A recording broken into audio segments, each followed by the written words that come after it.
Imphal, August 14. Mamang thagi tang tarada operation tawduna angang nupi macha ama unaraba matung mama adugi phibam choksilakpadagi Jnims hospital da laikan narakhiba nupi ama ngasi ayuk laikhidabaga mari leinana imung manung amadi khulgi miyoi kaya laktuna Jnims ta chauna irang thokre.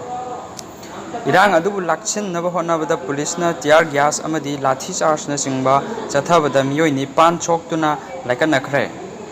Press na phangba pawgi matung inna laikhidrabi mau Naha adu lamlai kendra gi manung channa leiba sekta makha lekai dagi wakambam bebita sahi kunga mari mapuroiba nauba kawi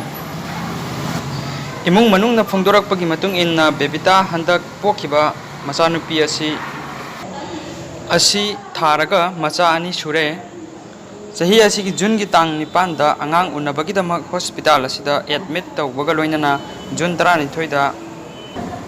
operation taunanaba thaurang pumnamak loibaga loinana hidak langthakna jingba kapa hauki hairi adubu ikhang khangau operation adu tawba yararoi matam khara leiraga tawsi hairakpadagi imung manungna nupi asida kapkhiba hidak langthaksing adudi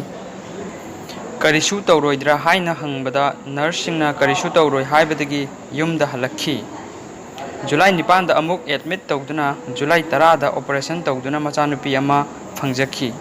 operation loiraba matung bebita ising chattaba amadi mabu kangkhalakpana singba tawrakpadagi mahakpu ICU da thamki